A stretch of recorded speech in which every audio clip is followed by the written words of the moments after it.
The marathon, once a desperate sprint to save an ancient city, now a choice we make to test ourselves. No battlefield, no enemy. Just 42 kilometres, your thoughts and the road. This April, mine was in Madrid. This week's goal was simple: run a marathon in Madrid. And let me tell you, the race didn't begin at the start line. It started when everything began to fall apart. And that's when it got interesting. 2025 Madrid Marathon. Let's go. Next stop, Madrid.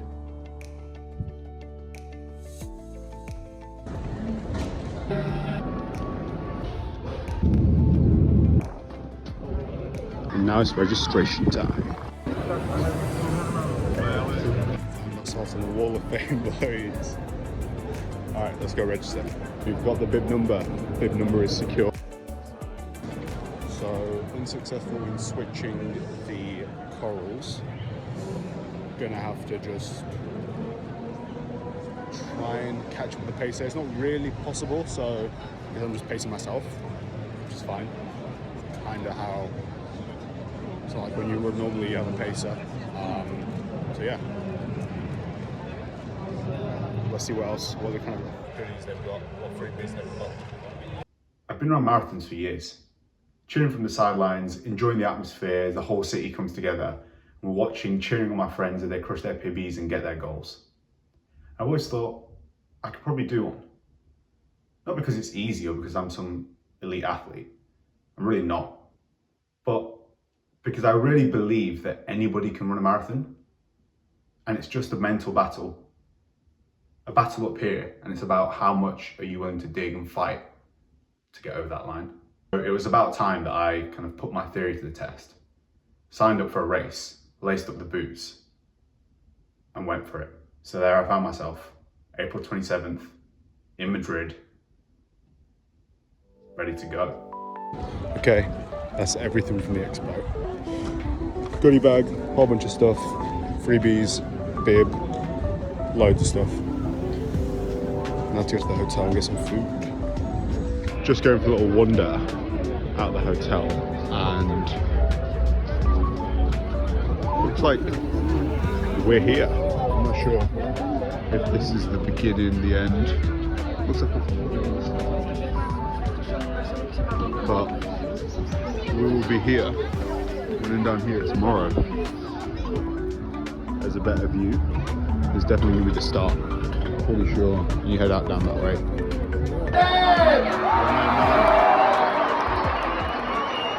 Training wasn't perfect, not by a long stretch of the imagination.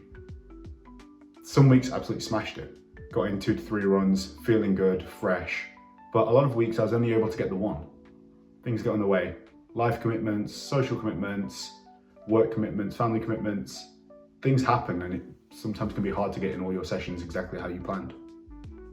But the one thing I made sure to do every week was find that time for the long run, where I can improve incrementally and progressively get better and run further and get closer to that marathon distance, that marathon feeling.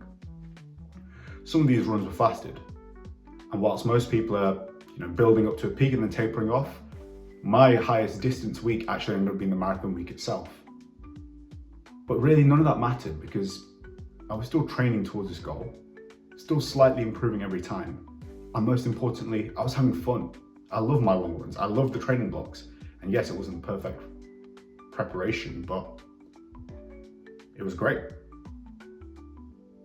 The race day itself, it started. Things go wrong there. Dropped half my gels without even realizing. And as I go to reach my first gel, turns out, oh, some have dropped. And that lady that was shouting at the beginning of the race wasn't cheering me on. She was telling me in Spanish, oh, you've dropped your gels, you've dropped your gels. But these things happen. You got to kind of adapt and move with it. Let's go. Marathon. Gonna head to the start. Yeah, ready. Let's get it. So I'm just walking to the sun. Just walking to the start line now. The real question is, will the phone battery survive? Don't know. Let's find out. There's the tent check-in. Loads of people down there already finished. There was a 10k this morning. You see all the people that finished with medals. It's going to be us in 3 hours, 45. Let's hope, maybe 4. Well, actually like 5 hours because I'm going to start for like half an hour. But yeah.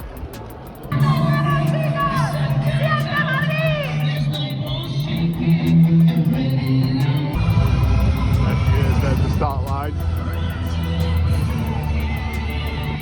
Vamos.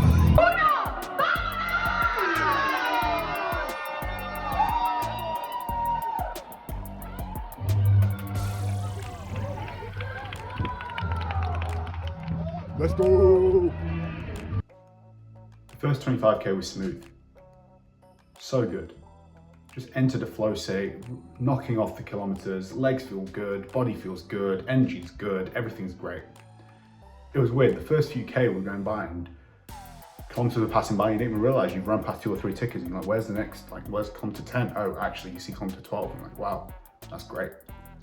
Just wasn't thinking about time, wasn't counting how much time was left, just there, running, soaking in the crowd in the city. That's what I really love about long runs. When you get over that first 4 to 5k hurdle, where you're thinking about your nagging injuries, once all of that dies down, and you get that peace and quiet inside, that's when you can just be clear, think clearly, move clearly, and you just go. And you go with the flow. It was great. 10k, on pace, looking good.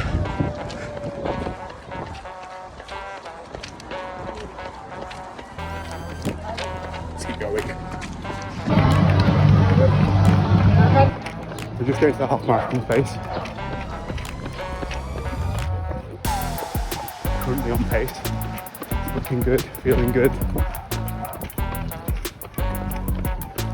I'm going to try and just keep pace for the rest of it. The race has thinned out a bit since the half marathon people left.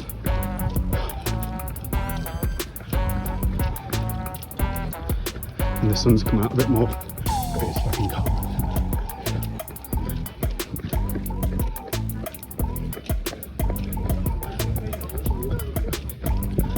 But I'm going to try and stick to pace, see how it goes.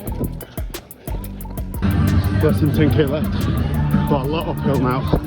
Really time to lock in. Then came 35k. And that's it. Madrid marathon. Madrid marathon complete. Oh, that's tough. It was all good. 30k in. Feeling good, on pace, everything's good. You can feel like quad cramping, but you can run through quad cramp. And then, you know, I've done it before. Run a half marathon on full quad cramp after an Ironman, half Ironman. But quad cramp, run it for like a few k, pace dropped slightly to like 5:30, 5:40. Maybe 5:45. I don't know. It got a bit slower. All of a sudden, hamstring just shot. To the point where I can't take a step and it's like just out. Luckily, there was some really, really lovely people on the side who helped me stretch out, gave me a bottle of water. But I was out for a solid like 10 minutes, 5-10 minutes. It really affected the ability to push for 3:45, but then I kept going. Quad cramp burning, but it's fine. You can run through quad cramp. Sometimes your hammies don't shoot. Hammies literally like debilitating. You just lose. It's like you've been shot.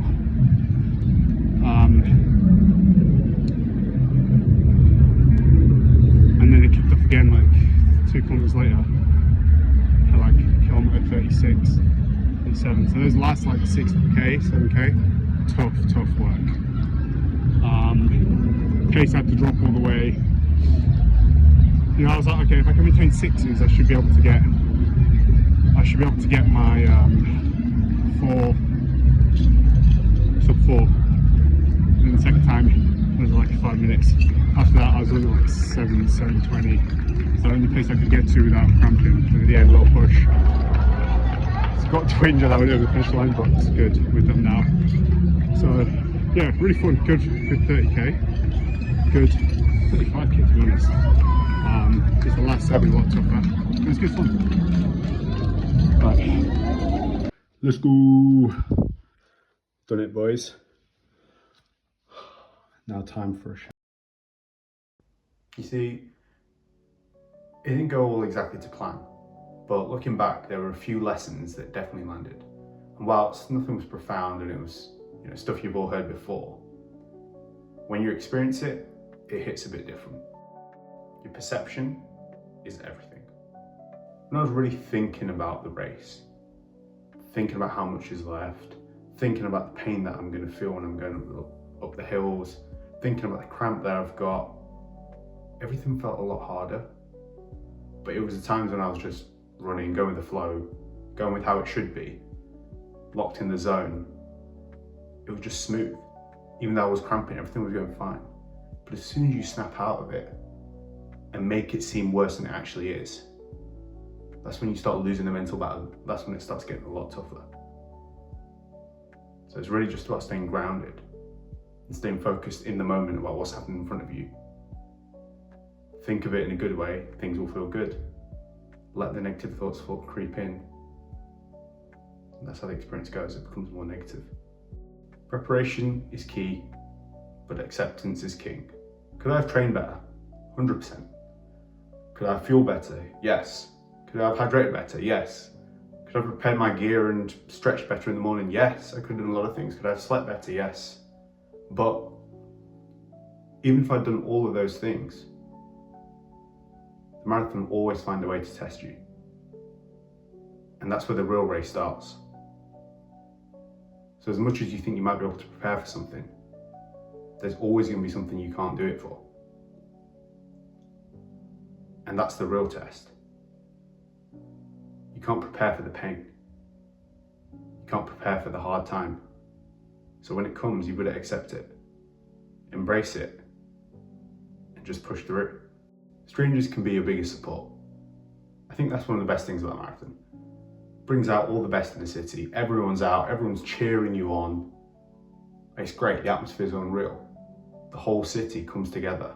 And whilst everyone's running their own individual battles, it feels like you're all in it together and you're pushing through collectively, spurring each other on to get to the end. Help can come from anywhere, whether it's the crowd, whether it's your fellow runners, whether it's a helpful family in the, that just help you out and stretch your cramp out when you really need it.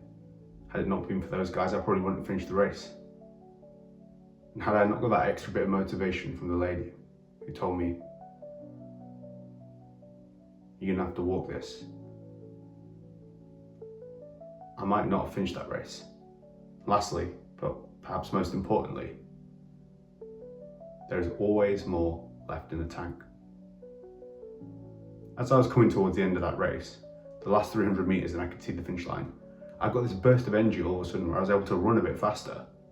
Now, you've probably seen the video, it's not that fast, but it's definitely faster than what I was doing before. And the point is, after all of that, as much as I thought, oh, my energy is spent, there was still some more in there.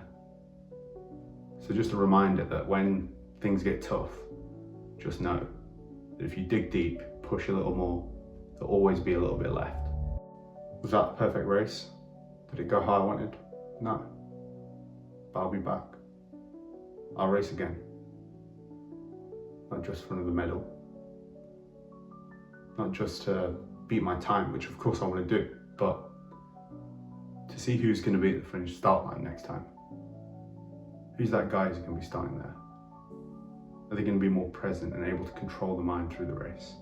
Are they going to be able to push through when things get tough? Are they going to be more prepared? And they're going to accept things and the pain when they have to get into that dark place to push through and finish the race. If you're thinking of signing up for any kind of event, 5K, 10K, half marathon, marathon, do it. Don't be scared. And if you are scared, that's even more reason to just sign up. You can't wait till you're ready, because the marathon will always tell you, you can never really be ready. Let that challenge, let the obstacle force you into motion, and let it show you what you're truly capable of. Gotta love it. Oh, support.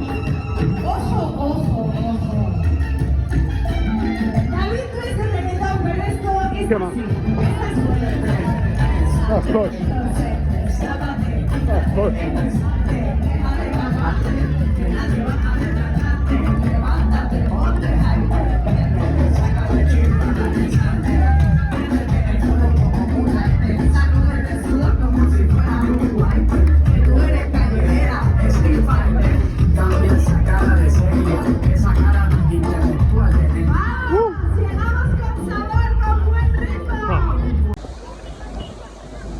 Let's go. If you made it this far, I appreciate you. It's my first video. It's also my first marathon. So there's been a lot of learning curves and a lot of lessons along the way. If you've enjoyed what you're watching, feel free to give it a like. Feel free to subscribe to see more content down the line, similar type. And share it with somebody who you think needs that nudge to sign up for a race, or they've got a big race coming, or you think this is something they'd be interested in.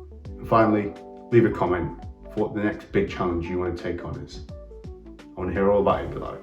So thanks for watching, guys, and we'll see you next time.